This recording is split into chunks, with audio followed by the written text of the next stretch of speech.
It was the late autumn of 1990.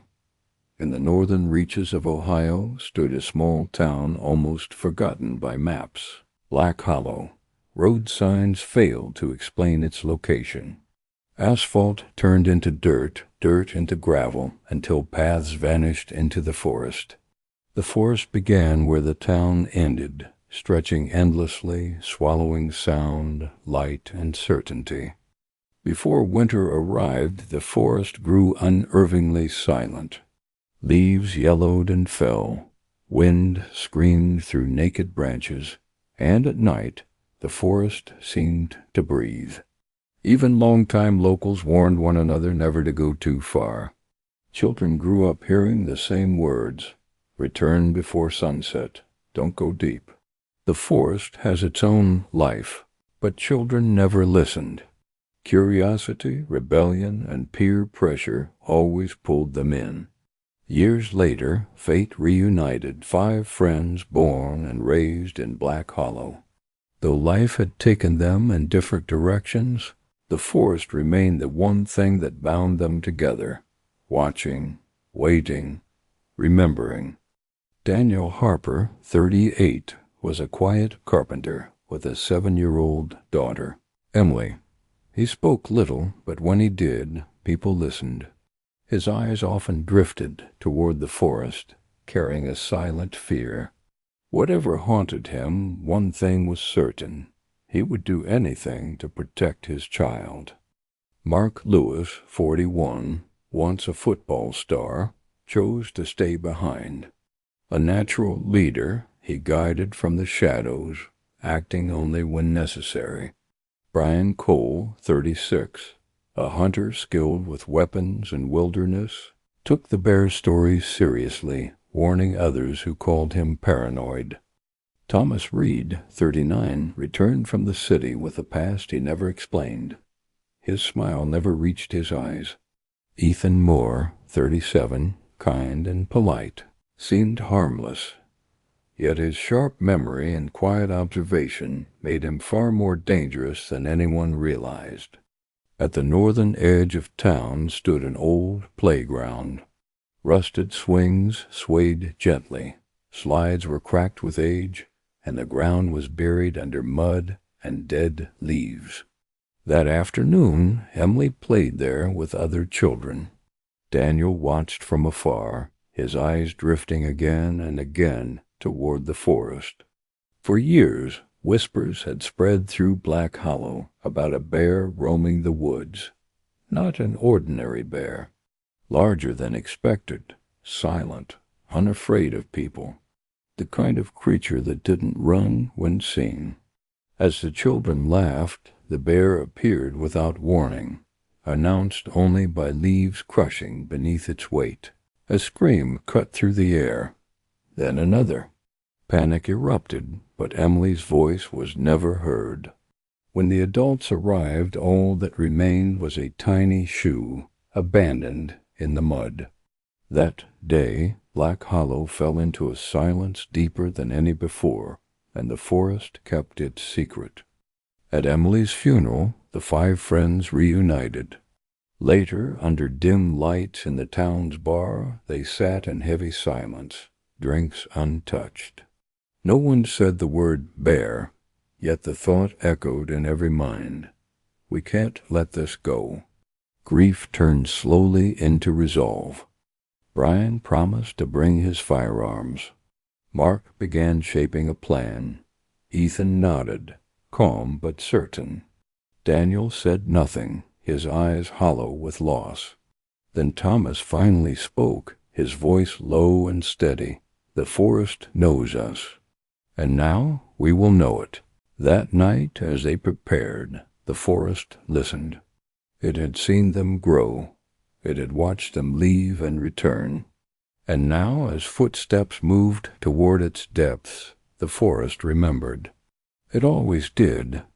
The sun was a pale smear on the horizon as the 5 friends loaded their gear into the old pickup. The air smelled of damp earth and dead leaves. Each of them felt it. The forest was watching, silent, patient, aware. Brian led the way with his rifle, while Mark drove, eyes fixed ahead as trees swallowed the road. They'd planned to camp near the ridge where the trees thinned. Daniel sat quietly, Emily's absence heavy in his chest. Ethan kept glancing at Thomas, whose jaw stayed tight, unreadable. No one spoke much. The deeper they went, the more the forest seemed to close in around them. They reached a small clearing at twilight. Twisted trees stood like sentinels under the darkening sky. A stream whispered over mossy stones. Daniel set the tent near the edge, avoiding the thickest woods. "We shouldn't go too far in," he muttered. "The bear? It's out there." Brian brushed it off, calling it just a bear. Yet even he felt uneasy. The shadows between the trees moved strangely, bending in ways that felt wrong. As night fell, the campfire flickered weakly, barely holding back the darkness, pressing in from all sides. A rustle broke the silence. Then a branch snapped too distant to see. Ethan whispered if anyone heard it. Mark said it was probably a deer, but doubt tightened his voice. Then came the smell, musky, heavy, unmistakable. Brian froze. "It's here," he breathed. "The bear." But it never showed itself. Sounds came from everywhere, branches breaking, leaves shifting, low growls that didn't belong to any animal they knew. The forest felt alive, circling them, testing their fear. Sleep was impossible. Every sound struck like a warning. Daniel stared into the fire, Emily's laughter echoing in his mind. Ethan checked the perimeter again and again, flashlight cutting the dark. Mark argued with Brian about traps. Thomas stayed silent, watching the others for too long. "Something's off," Daniel said. No one truly disagreed. Twigs snapped at the edge of the clearing. A shadow moved fast and heavy. Brian raised his rifle. A deep growl rolled from the darkness, too low to be a bear. Ethan stumbled back, screaming. For a second, the flashlight caught a massive shape furred, deliberate, almost calculating. Then it vanished. Silence returned until they saw blood smeared across a pale tree trunk. By midnight, fear had settled deep. Daniel whispered the question none wanted to ask. "Is it the bear? Or one of us?" The forest no longer hid their fear. It reflected it. By dawn, the camp was eerily still. The bear left no clear trail, only distorted paw prints, too large, almost human in intent. Exhausted and wary, the friends felt trust begin to crumble. Somewhere in the forest, something far more cunning than an animal was still watching. Dawn crept in slowly, pale and cold. No birds sang. No wind stirred the trees. The forest felt offended by daylight, as if it preferred the dark. Daniel rose first, stiff and hollow-eyed. The fire had burned to ash. No one spoke. Each man avoided the other's gaze, weighed down by the same thought. Something had watched them all night. Brian examined the marks near the trees. The prints were wrong, too deep, too uneven. "A bear doesn't walk like this," he muttered. Mark noticed claw marks high on the bark, far above where a normal animal could reach. Ethan stood back, unusually calm, memorizing every detail. Thomas crouched silently, fingers brushing the soil, as if he'd seen this before. Mark decided they should split into pairs to search the area before nightfall. Brian protested, but Daniel agreed. He needed answers, anything to silence the screaming in his head. The forest seemed to tighten around them as they separated, paths closing behind each step, branches bending like they were listening. Daniel and Ethan moved east toward the stream. Brian and Mark headed north. Thomas chose to walk alone, claiming he'd circle back. No one stopped him. The moment he disappeared between the trees, an uneasy pressure settled in the air like the forest itself disapproved of their choice. As Daniel and Ethan followed the stream, faint sounds echoed between the trees. Not growls, not footsteps. Voices low, broken, almost human. Daniel froze. "Did you hear that?" Ethan nodded slowly, but his expression didn't change. "The forest repeats what it takes," he said quietly, as if reciting something learned long ago. Up north, Brian felt eyes on his back. Every time he turned, nothing stood there, yet the feeling remained. Mark found more signs: shredded bark, tufts of fur mixed with something darker, blood, but it wasn't fresh. It had soaked deep into the ground, as if the earth itself had swallowed it. Thomas walked deeper than planned. He knew this part of the forest. Years ago he had followed the same path for reasons he never shared. The trees here leaned inward, roots tangled like veins. He stopped at an old mark carved into a trunk, a symbol, one he hadn't seen since the night everything went wrong. A sound behind him, slow, heavy, breathing. Thomas didn't turn right away.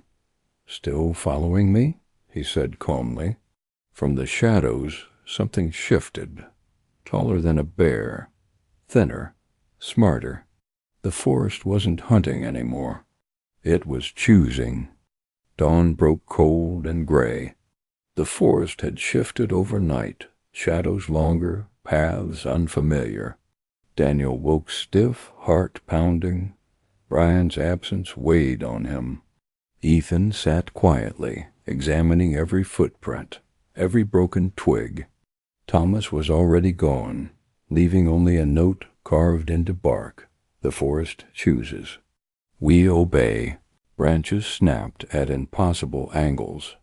Trees leaned toward them like sentinels. Daniel grabbed his rifle, scanning the mist. Ethan whispered about patterns in the leaves, signs of intelligence. "It's not just a bear," he said. "It watches, waits, calculates, and it learns from fear." Thomas returned at midday, bleeding from a shallow cut. "It allowed me to pass," he said calmly. Daniel felt a chill. Something in Thomas's eyes had shifted, sharper, colder. Ethan watched silently, expression unreadable. Brian was missing. Every sound in the forest hinted at him, or something wearing him like a mask. Daniel and Ethan set traps near the stream, hoping to catch any sign of the creature. Leaves rustled unnaturally, snapping too quickly. Daniel fired blindly, hearing a grunt. Silence returned. Then paw prints huge, distorted, circling them like a game. The forest wasn't passive. It was toying with them. At dusk, Daniel sat alone, staring into the fire. He remembered Emily's laughter, bright and fleeting. The forest answered with a whisper, soft as her voice, "Don't forget me." Daniel's resolve hardened. He would descend deeper, confront whatever lurked, even if it meant losing himself in the process. Night fell fast. Ethan moved silently to the edge of the clearing. Daniel's mind flickered fear, rage, guilt. Every shadow seemed alive. Something breathed in the trees. The air thickened, suffocating, testing their sanity. Then came a growl, low and deliberate. The bear, or whatever it had become, was no longer hunting. From the darkness the creature emerged, towering, deliberate, eyes glinting with human cunning. Daniel raised his rifle, heart hammering. Ethan whispered, "It knows you?" The first step toward it was like stepping into a nightmare, where the forest itself conspired against every human instinct. The creature circled them, moving with unnatural precision. Then it spoke not words, but images in Daniel's mind. Emily, the forest, Brian, Thomas, Ethan. It revealed the truth. The bear was no longer a beast. It was the forest's mind, ancient, patient, reclaiming what it had lost. Daniel looked at Ethan. Something inside him flickered, a shadow of intent, calm, too knowing. "It doesn't trust us," Ethan said softly. Daniel realized it wasn't the bear they feared most. It was what the forest had planted in their hearts. Suspicion, doubt, and the certainty that any step could be their last. The forest closed in. Thomas had vanished again, leaving only whispers. Brian's cries echoed faintly, twisted, unrecognizable. Daniel gripped his rifle, Ethan at his side, the fire a weak barrier against the dark. Somewhere in the trees the creature watched, learning, waiting. Survival would not be simple. The fire sputtered, smoke curling into the suffocating darkness. Daniel's eyes darted over the uneven terrain, every shadow a potential threat.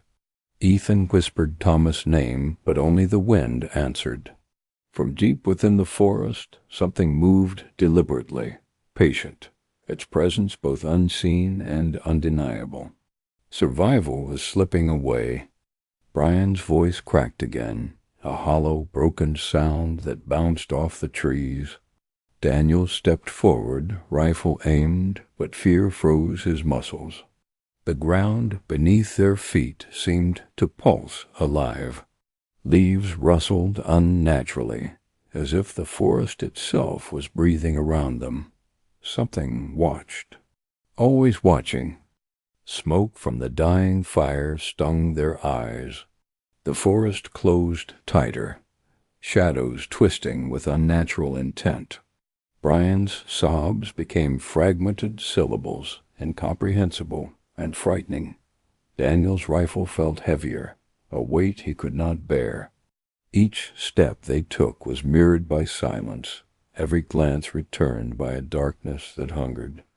Ethan's flashlight flickered, then died, plunging them into oppressive black. Breaths mingled with the acrid scent of smoke. A low growl, resonant and close, vibrated through the undergrowth. Thomas' absence echoed louder now. Something dragged, twisted, imitating life, learning the rhythm of the living. Survival required more than courage. The ground shivered underfoot. Leaves danced in unnatural patterns, forming shapes that mimicked faces. Daniel's knuckles whitened around the rifle.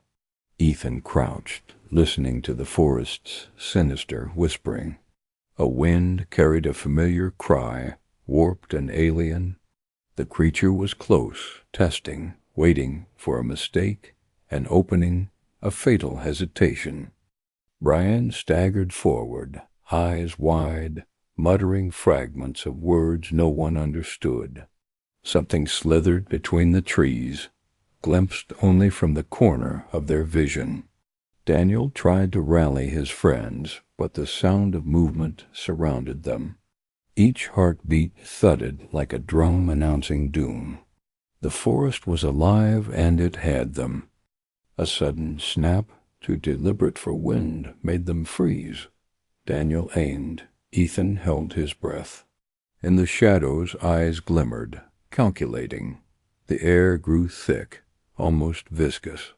Thomas' faint silhouette flickered in the distance, but it was wrong, distorted, a puppet of something else. Panic became instinct. Instinct became fear. Ethan's voice trembled. We need to move." The forest seemed to respond, compressing, pushing, reshaping itself around them. Brian whimpered, falling behind, but Daniel dragged him forward. The creature was teaching them, shaping their terror, letting them believe they had control. Until they didn't. Suddenly a shadow lunged, faster than thought, striking the perimeter of firelight. Daniel fired, the crack of the rifle swallowed by the night. A screech answered, more human than beast. Ethan yanked Brian to safety, but the darkness shifted, folds of it reaching, twisting, reminding them, no one escapes the forest unchanged. The night air thickened, pressing against their lungs. Daniel's flashlight flickered back to life, revealing twisted branches that seemed to crawl toward them. Ethan's grip tightened on the rifle, knuckles white. Brian stumbled, eyes wild, hearing voices that weren't there. The forest didn't just watch, they studied, adapted, and waited. From the black beyond the firelight, a low whisper slithered. Thomas? Or the creature wearing his guise? Every instinct screamed to run, but the ground beneath them twisted, roots snagging boots. Daniel's heartbeat raced. The forest was alive, malevolent, patient. Survival was no longer a choice. It was a gamble with death. A tree groaned as if in pain, leaves shaking violently. Shadows detached themselves, moving with unnatural intent. Brian cried out, and the sound was returned in mocking echo. Ethan tried to shield him, but the dark responded, shifting, shaping, a sentient predator that thrived on fear. Every breath they took belonged to the forest now. Something brushed Daniel's shoulder, cold, wet, unnatural. He swung the rifle blindly. Only empty air met the barrel. A laugh, distorted, crawled from the undergrowth. Thomas, or the illusion of him, moved just out of reach. Ethan's hands shook. They had never felt truly powerless before. But here power had no meaning. Brian screamed again, but this time it was cut short. The trees swallowed the sound, as if the forest consumed it. Daniel and Ethan froze, unsure whether it was real. The creature, patient and cunning, toyed with them, letting terror shape their movements. Every shadow could be a threat. Every sound a trap. Every second was a test. A strange rustling came from above. Leaves fell without wind. Daniel glanced up, catching a flicker of movement that defied explanation. Ethan hissed, dragging Brian to the firelight, but the forest shifted, enclosing, forcing them back. Something unseen traced their steps, learning, memorizing. Escape wasn't a path, it was an illusion. Thomas' voice whispered through the trees, calling names, mimicking cries. Brian faltered, drawn toward the sound, hypnotized. Daniel lunged, grabbing him just in time, but the moment shattered. The forest laughed in rustles and whispers. Ethan realized they weren't being hunted. They were being curated, trapped in a nightmare designed for their fear. The fire sputtered, almost dying. Shadows merged into one, forming shapes that made no sense. Daniel aimed, but what would he hit? The darkness moved in layers, hiding and revealing, learning their reactions. Every misstep, every hesitation fed it. Survival was slipping further away. All they could do was keep moving or pretend to. A flash of movement, Thomas' silhouette or a horrifying replica darted past. Brian screamed, lunging forward, but Daniel shoved him back. Ethan could hear the forest breathing, a slow, deliberate exhale. Eyes glimmered where there should be none. The creature didn't need to attack. Fear was enough. It molded them, twisted them, controlled them. Suddenly silence fell, oppressive, unnatural. Daniel strained to hear, to see. The forest waited, biding its time. The fire was nearly out, flickering weakly against shadows that moved as one. Ethan clutched Brian, Daniel's rifle ready. Somewhere Thomas, or what had become him, stirred, and they realized, slowly, painfully, the night had only just begun. A sudden rustle made them freeze. Daniel's finger hovered over the trigger. Ethan whispered, "It's learning us." Brian's sobs echoed weakly. From the depths of the forest, a figure moved with impossible silence. The firelight trembled, casting grotesque shapes across twisted trunks. The night was alive, and it hungered. Thomas' laugh, or the creature's imitation, slithered through the trees, unnerving and close. Ethan clenched his jaw, dragging Brian to the edge of the firelight. Roots seemed to writhe beneath their feet. The shadows pulsed like living things, swallowing sounds, twisting reality. Survival had become instinct. Instinct alone might not be enough. A low growl resonated behind them. Daniel swung his rifle. Nothing was there.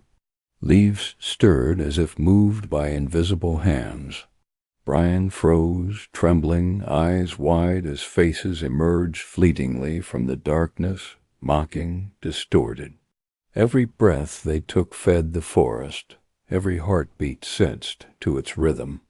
Escape felt impossible.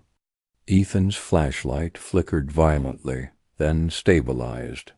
In its glow, Thomas, or the imitation, stood just at the tree line, unmoving, observing. Daniel whispered, "Don't move." The forest seemed to lean closer, branches brushing like fingers.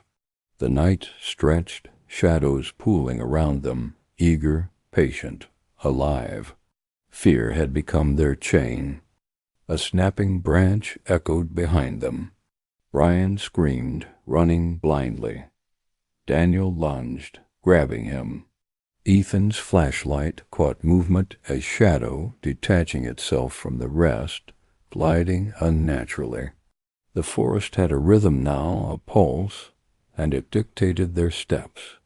Every misstep would be remembered, every mistake punished. Something brushed past Ethan's arm. He swung the rifle. Nothing. A low, guttural hiss vibrated through the undergrowth. Thomas' figure flickered again. Warped. Wrong. Daniel realized it wasn't just a creature. It was an intelligence, shaping fear into reality. Survival was not running. Survival was outthinking the impossible. Brian whimpered, clinging to Ethan. The shadows shifted with purpose, closing gaps, isolating them. The fire sputtered, throwing more darkness than light. Daniel's heart pounded. Every sense screamed danger. The forest whispered secrets, mocking their desperation. The night wasn't just long, it was endless. A wind rose, carrying distorted whispers of names, laughter, pleas. Thomas, or the echo of him, moved just out of reach, luring, teasing. Daniel gritted his teeth, stepping forward cautiously. Ethan followed, dragging Brian. Each step was mirrored by silence that pressed on them. They were not alone. They had never been alone. Suddenly something crashed through the underbrush, faster than thought, brushing past Daniel's shoulder. The rifle discharged, muffled by the oppressive air. A scream answered, not Thomas, not Brian's, something else. Eyes glimmered in the darkness, intelligent, patient, calculating. The forest was not a place. It was a predator. The fire was nearly dead. Daniel, Ethan, Brian huddled close, each heartbeat loud in the oppressive silence. Thomas' silhouette flickered one last time before vanishing into the trees. The night exhaled, stretching endlessly, dark and alive. They realized with crushing clarity. The forest didn't just consume bodies, it consumed hope. The forest seemed to pause, as if listening. Daniel felt it in his chest, a pressure that made breathing difficult. Ethan scanned the trees, knowing movement would invite attention. Brian whispered prayers under his breath.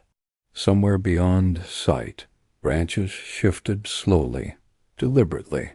The creature was no longer circling, it was choosing. And when it moved again, it would not be to observe. A distant crack echoed, sharp and unnatural. Daniel flinched, raising the rifle too late. Shadows slid between trees like liquid, reshaping themselves with intent. Ethan felt watched from above, below, everywhere at once. Brian's knees buckled as the forest whispered his name, perfectly, intimately. The night tightened around them, closing every path they thought still existed. Thomas' voice drifted again, closer now, clearer and completely wrong.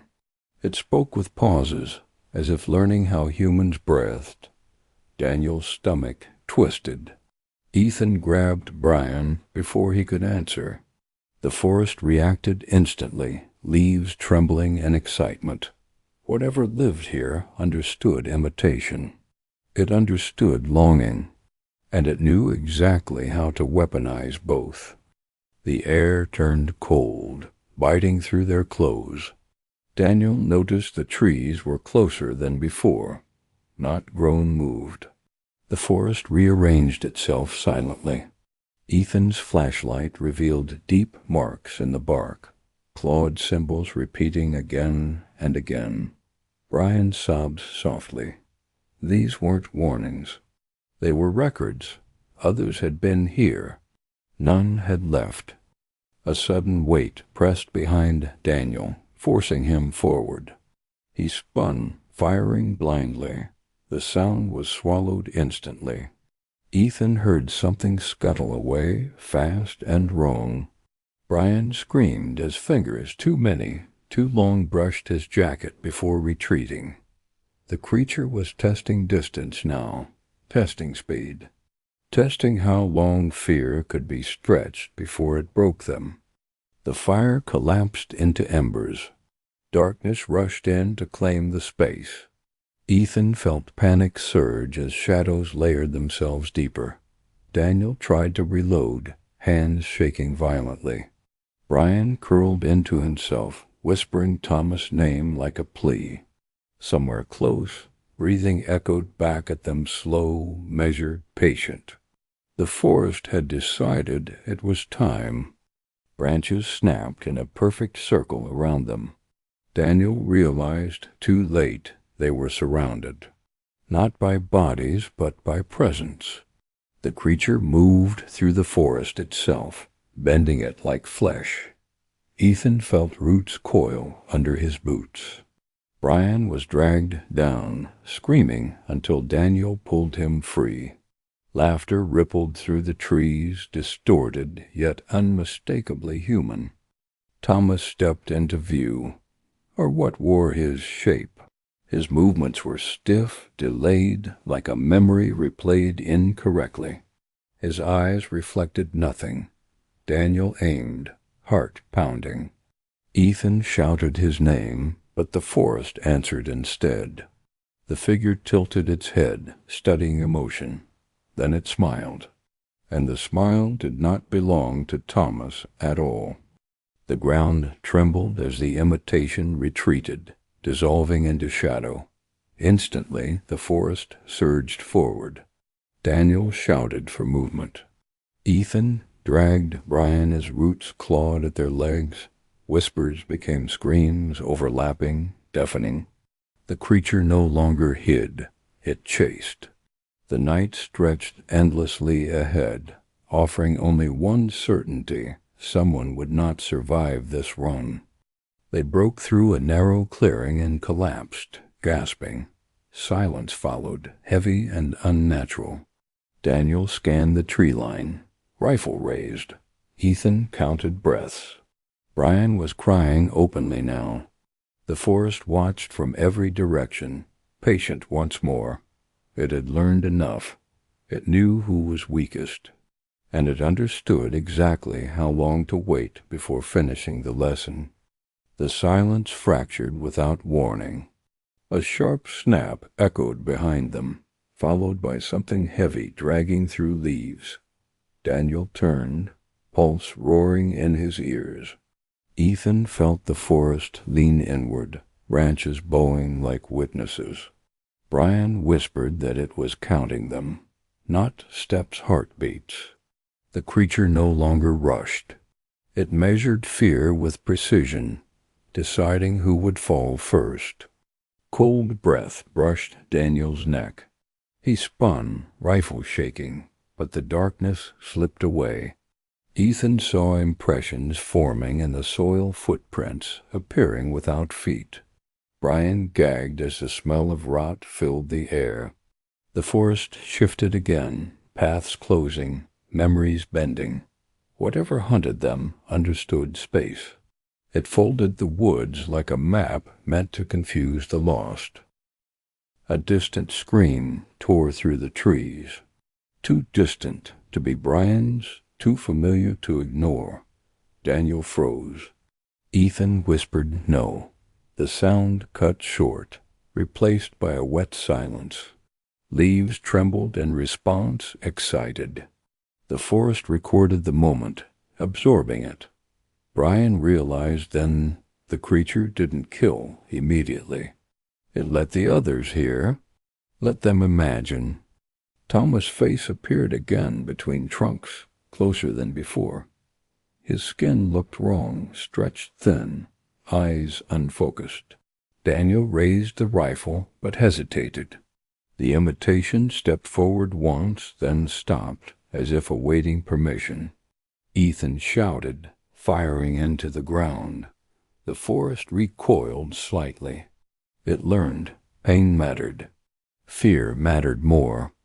Roots burst from the soil, snaring Brian's ankle. He screamed as he fell. Daniel lunged, hacking at the earth with the rifle's stock. The grip loosened reluctantly. A deep growl rolled beneath them, vibrating through bone. The creature was no longer curious. It was irritated. The forest darkened further, swallowing even the memory of light. Ethan pulled Brian up, shouting to run. They moved blindly, crashing through brush. Behind them, movement followed without sound. Daniel felt the presence inches away, matching speed effortlessly. The creature allowed the chase, allowed hope. That was its design. Panic sharpened senses, but it also narrowed choices. And the forest thrived on bad decisions. The trees thinned abruptly, opening into a clearing littered with broken wood and rusted metal. Old traps, old camps. Daniel recognized the signs too late. This place had history. Brian stared in horror at bones half buried in soil. Ethan realized the truth. The forest didn't just hunt. It preserved. It curated failures, letting them rot as warnings. Something dropped behind them with a heavy thud. Daniel turned to see the imitation crouched low, joints bent incorrectly. It inhaled deeply, savoring terror. Brian couldn't move. Ethan fired. The shot struck true. The creature shrieked, not in pain, but in rage. The forest convulsed, branches snapping violently. The lesson was over. The punishment began. Darkness surged forward like a wave. Daniel felt himself pulled sideways, slamming into bark. Ethan lost grip of Brian's hand. Screams overlapped, indistinguishable. The forest closed ranks, separating them deliberately. The creature moved faster now, no longer hiding intent. Survival fractured into seconds. Choices dissolved. Someone was screaming very close. Someone else wasn't anymore. Silence returned in pieces. Daniel lay gasping, chest burning. Ethan crawled nearby, bleeding. Brian was gone. The clearing looked untouched again, bones hidden, traps buried. The forest reset itself. From deep within, slow footsteps approached. The creature had removed one variable. It was satisfied, for now, and it was ready to continue. Daniel forced himself upright, ears ringing. The forest no longer whispered, it watched openly. Ethan dragged himself closer, blood soaking his sleeve. Brian's absence screamed louder than any sound. Somewhere ahead, branches parted on their own. The creature moved without urgency now, confident. It had taken one. It knew panic would finish the rest far more efficiently. A violent shriek erupted to their right, sudden and close. Daniel turned just in time to see the imitation rush past, fast and blurred. Trees bent as it moved. Ethan cursed, adrenaline surging. The forest reacted instantly, sealing paths behind them. This was no longer a hunt, it was a demonstration. The creature wanted them to understand how powerless speed made them. Daniel stumbled into a slope, sliding down loose soil. Ethan followed, barely controlling his fall. At the bottom, the air felt heavier, older. Symbols carved into stone glowed faintly. This place had purpose. Brian's voice echoed once more, screaming.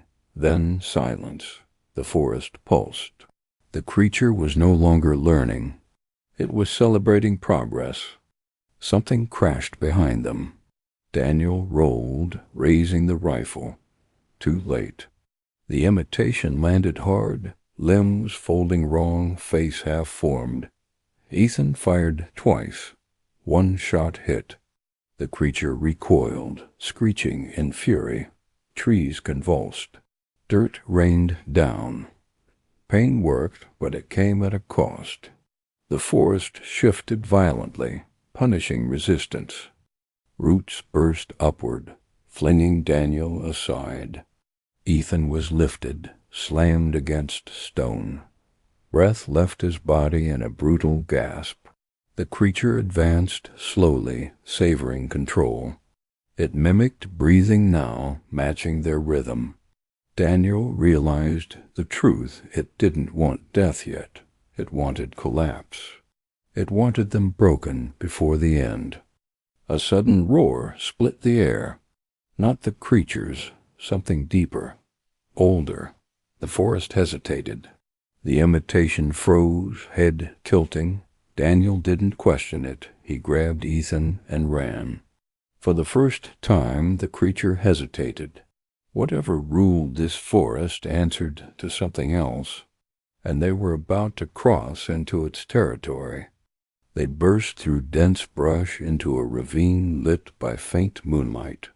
The trees stopped at the edge, trembling. The creature lingered behind, refusing to follow. Ethan laughed weakly, disbelieving. Daniel knew better. This wasn't safety. This was jurisdiction. The forest didn't own this place. And whatever did was far worse. Stone walls closed in as they moved deeper. The air smelled metallic. Old chains hung from rock, swaying without wind. Daniel felt watched again, but differently. The creature's presence vanished, replaced by something vast and patient. Ethan whispered they'd made a mistake. The forest had been cruel. This place felt deliberate. A deep vibration rolled through the ravine. Dust fell. A shape shifted in the darkness ahead, massive, unmoving, ancient. Daniel raised the rifle out of reflex. Ethan stopped him. This wasn't prey. This was a boundary. Whatever hunted the forest respected this thing. And now 2 wounded humans stood directly in its path. The ground trembled harder. A low voice echoed, not spoken but felt. Daniel's vision blurred. Ethan dropped to one knee. Behind them, the forest waited. Ahead, something awakened. They had escaped the hunter only to step into judgment. And in that moment, Daniel understood the night wasn't ending. It was expanding. The voice vibrated through bone, not sound. Daniel collapsed fully, vision tunneling. Ethan screamed, clutching his head as memories surfaced, wrong memories, faces he'd never met, deaths he hadn't lived. The presence ahead did not move, yet it pressed closer. The forest behind them recoiled, afraid. Whatever ruled this ravine did not hunt. It judged, weighed, and decided. Chains rattled violently, slamming against stone. Ethan crawled backward, leaving streaks of blood. Daniel tried to aim, but his hands refused. The presence stirred at last, shifting the darkness itself. The forest's creature appeared briefly at the ravine edge, watching, but it would not enter. Predator feared judge. That truth alone was terrifying. A shape emerged, vast and undefined, like a shadow refusing form. The air screamed. Daniel felt memories being peeled away, childhood, names, faces. Ethan begged aloud, voice cracking. The presence responded with pressure, not words. It was ancient, impartial. Survival here wasn't strength, it was relevance. And humans were barely worth noticing. Suddenly the chains snapped tight, halting the presence's advance. The ravine shook. Ethan gasped as pressure lifted slightly. Daniel realized this thing was bound, restricted. The forest creature hadn't fled out of fear alone. It respected the boundary. Whatever stood before them could not leave. But that didn't mean it couldn't punish trespassers. The presence leaned closer, testing limits. Daniel screamed as blood trickled from his ears. Ethan felt his thoughts fragment. Images flooded countless bodies dragged into the forest, offered to this place. The truth hit hard. The forest fed the ravine. The hunter served the judge. And tonight's offering was incomplete. A violent tremor split the ground. The forest roared in protest. The creature howled in rage. The presence recoiled slightly, chains screaming under strain. Daniel saw opportunity, not escape, but imbalance. This system depended on order, and order had just been disrupted. Chaos wasn't danger here. It was leverage. Daniel fired into the chains. The shot rang like thunder. Metal cracked. The ravine erupted. The presence shrieked, not pain, but fury. Ethan dragged Daniel as the ground collapsed. The forest surged forward, desperate to reclaim control. For the first time, every force moved at once. Hunter, judge, prey, all collided. Darkness tore itself apart. Daniel and Ethan were thrown violently, tumbling through brush. The forest screamed. Trees snapped like bones. The creature vanished into shadow. Behind them, the ravine imploded, swallowing chains, stone, judgment. Silence followed, deep and wrong. The system had broken, and broken systems lash out. Ethan coughed, staring at the sky. Dawn threatened the horizon. Daniel laughed hysterically, then stopped. The forest still breathed, but it felt wounded, angry, without balance. Whatever kept it contained was gone, and now nothing told the forest when to stop. From deep within the trees, a new sound rose. Not one creature, but many. The forest adapted instantly. Daniel stood, exhausted, realizing the truth. They hadn't escaped. They'd triggered something worse. Night was ending. The forest wasn't, and whatever came next would not wait for darkness. Dawn never fully arrived. Light seeped through the trees, pale and sickly, like the forest rejected the sun. Daniel noticed the silence was different. Now, no birds, no wind. Ethan stood slowly, every movement watched. The forest no longer needed darkness. It had adapted. What followed wasn't chaos. It was reorganization. They walked for minutes that felt like hours. The trees spaced themselves evenly, unnaturally symmetrical. This wasn't wilderness anymore, it was structure. Ethan whispered the forest felt awake in a new way. Daniel agreed. Whatever balance once existed was gone. Something had inherited control, and it was far more efficient than what came before. They found tracks, human, recent, leading deeper. Daniel felt hope spark, then immediately rot. The forest allowed this on purpose. Paths were invitations now, not accidents. Ethan followed cautiously. Somewhere nearby, wood creaked slowly, deliberately. The forest wasn't hiding. It was guiding. A clearing opened ahead too perfect. In the center stood remnants of a camp untouched by decay. Daniel recognized equipment older than them, decades old. Ethan realized then, survivors didn't escape. They integrated. The forest didn't erase people. It repurposed them. Whispers returned, but calmer, organized. Voices layered with intent. Instructions, not taunts. Daniel covered his ears, but the words weren't sound. They were direction. Ethan felt his feet move without permission.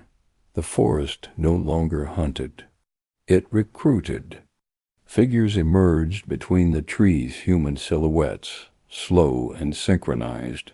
Their eyes were empty, posture rigid. Daniel froze. Ethan trembled. These weren't victims. They were extensions. The forest had learned a better tool than monsters. It learned obedience. One figure stepped forward. Its mouth opened.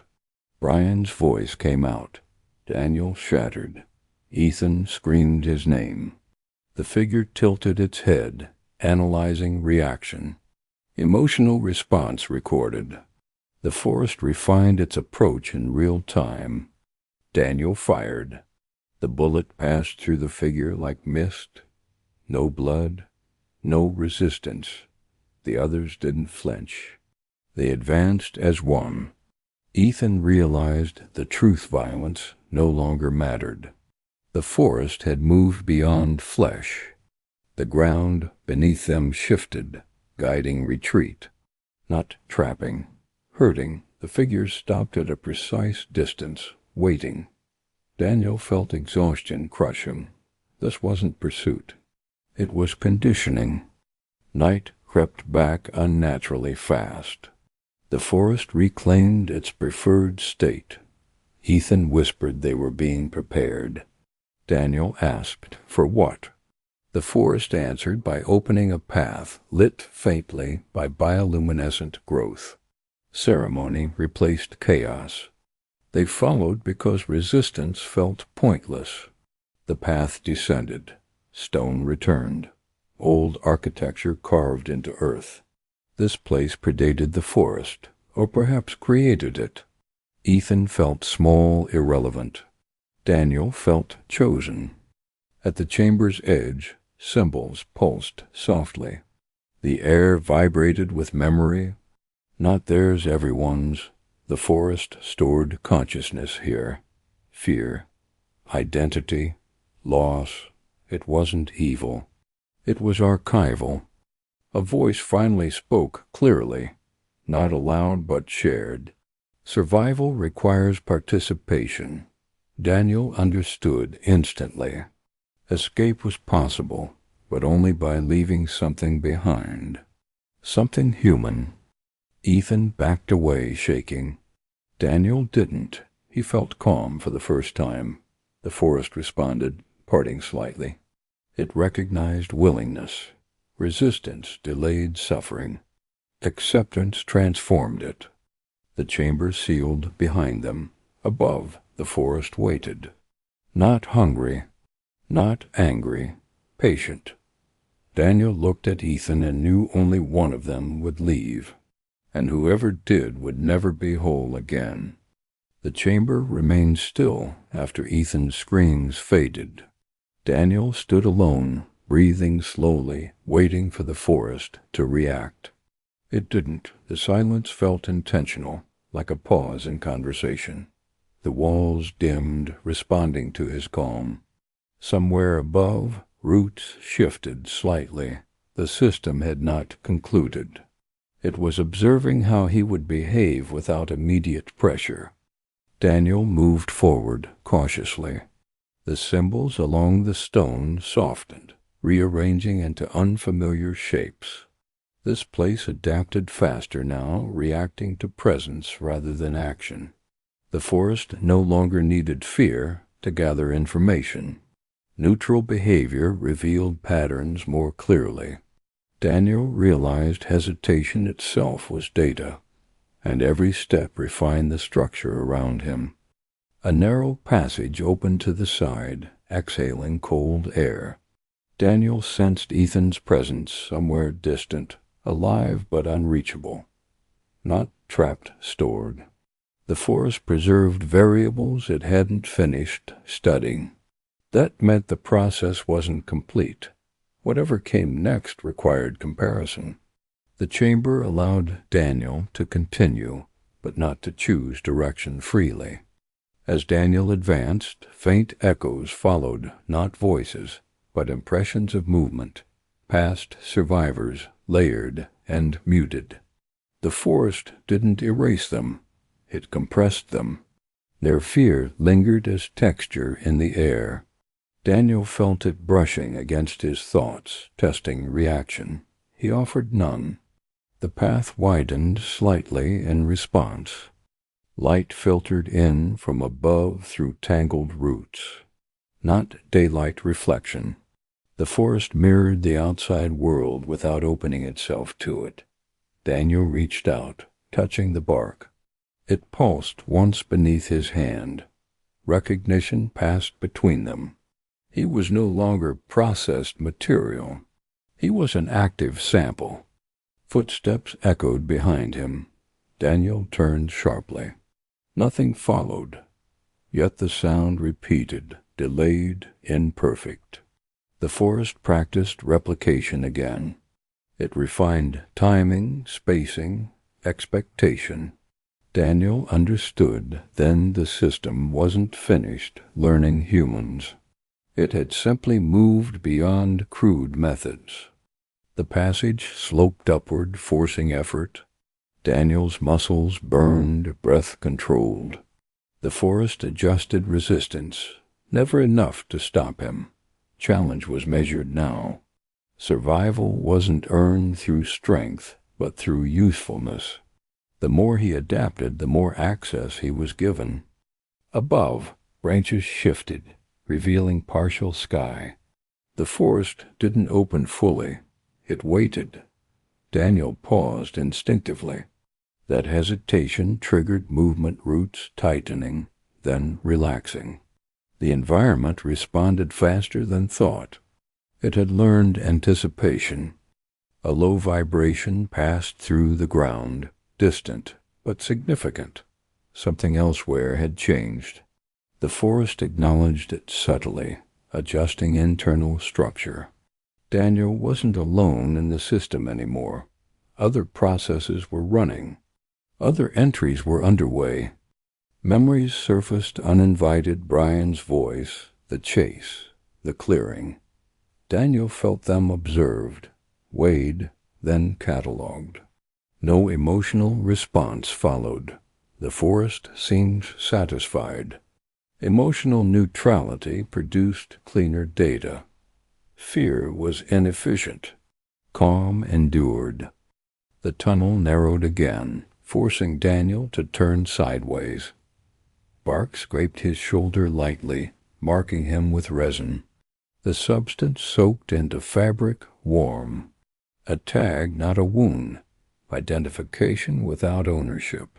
The forest marked what it intended to follow. Silence broke briefly with a distant scream, human, unfamiliar. Daniel stopped. The forest did not. It continued adjusting paths, unconcerned. Individual outcomes no longer mattered. Patterns did. Daniel understood his role shrinking into something statistical.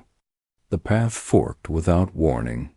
One root descended, the other vanished into dense roots. Neither was marked. The forest waited. Daniel chose neither, standing still. After several seconds, the left path collapsed. The system adapted. Non-action had become a valid input. Pressure built subtly in the air, encouraging movement without force. Daniel stepped forward slowly. The remaining path stabilized. Somewhere deep inside the forest, something registered approval. Progress resumed not toward escape, but toward integration. Far behind him, the chamber sealed quietly, preserving what remained inside. Ahead, the forest shifted again, preparing new structures. Daniel continued walking, neither hunted nor free. The system was still running, and it was nowhere near finished. The first tracks in the forest were confusing.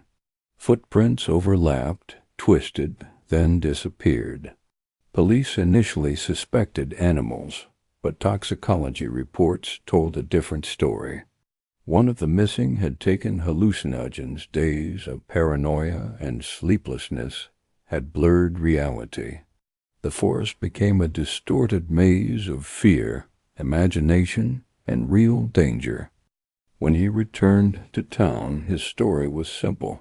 They turned on each other, but nothing matched. Times, directions, and sounds kept changing. Neighbors noticed him waking screaming at night, washing hands as if stained with blood. His eyes held a flicker of something unnatural, fear or madness. It was hard to tell which. In reality, under the influence, he saw his friends as threats. Every noise, movement, and shadow was danger. Believing he was defending himself, he killed them all. What happened in the forest wasn't a hunt. It was paranoid slaughter. The hallucinations seemed vivid, yet the corpses proved reality. The line between dream and truth vanished. The first body was discovered by rescue teams. The forest had swallowed the chaos, leaving only signs. Townspeople slowly pieced together fragments of the story. Rumors and partial sightings made people afraid to enter the forest.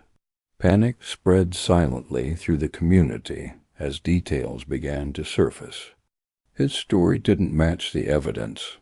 Every step in the forest contradicted his words. He described objects, sounds, and events that weren't there. When asked, he insisted he saw them coming at him. The police began questioning if hallucinations were responsible.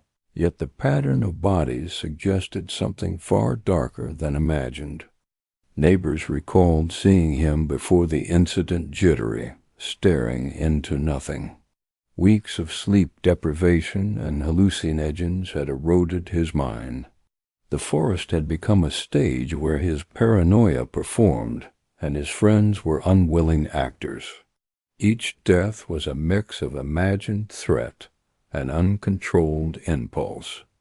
The townspeople pieced together the sequence. First, the girl vanished, then the others. No one suspected him immediately. His calm demeanor misled everyone, but inconsistencies grew. His story, once plausible, now sounded rehearsed. Small details, the order of disappearance, the positions of bodies didn't match his words. Investigators noted a chilling pattern. Each victim was killed while isolated.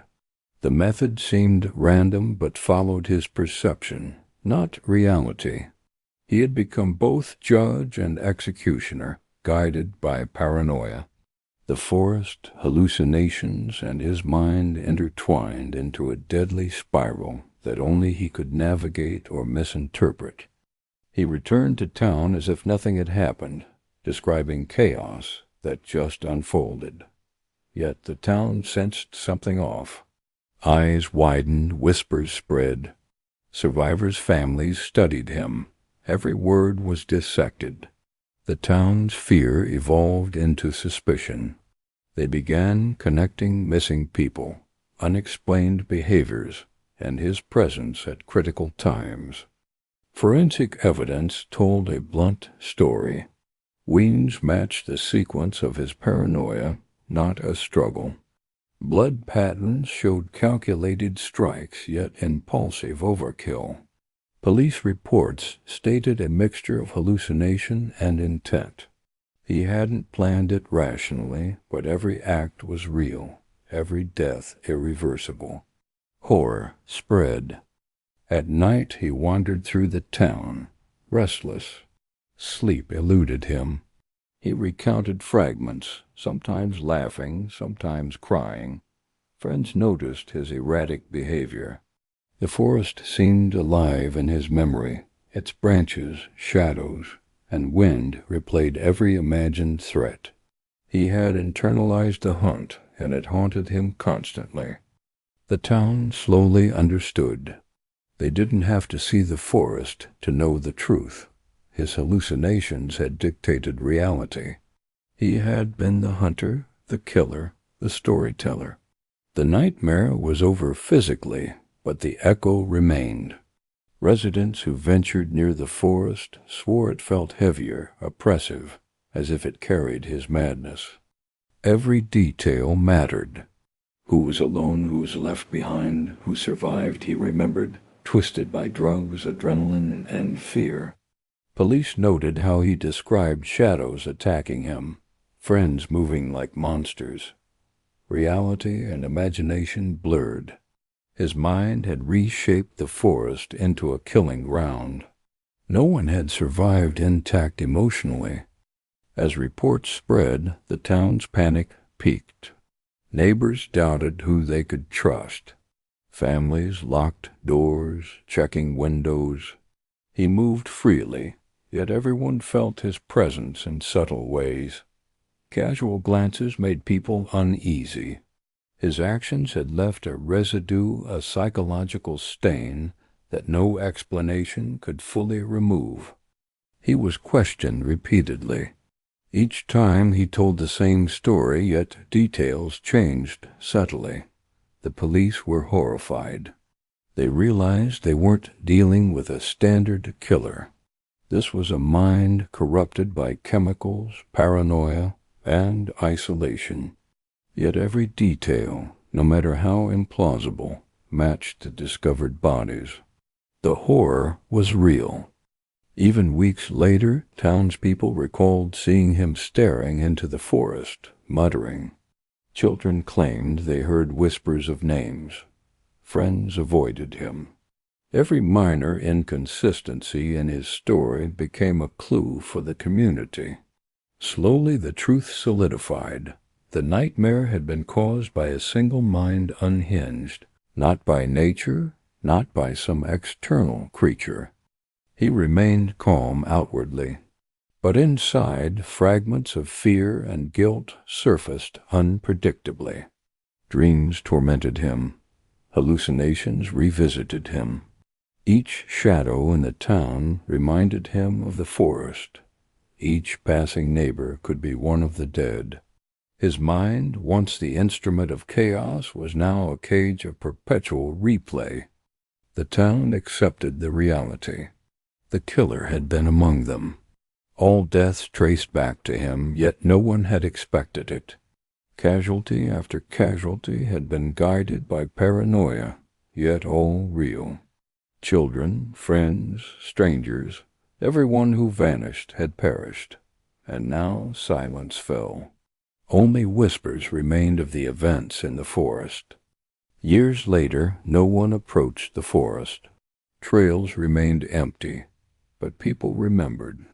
He moved through town as if nothing had happened, and yet everyone knew. The forest's darkness wasn't the killer was human, and the fear that night lingered far longer than any shadow in the trees. The forest stood quiet, but its memory endured. He walked among people, carrying it all inside, and the town knew the truth. True horror wasn't in the dark or the wilderness. It lived in the mind of a man who had lost it completely.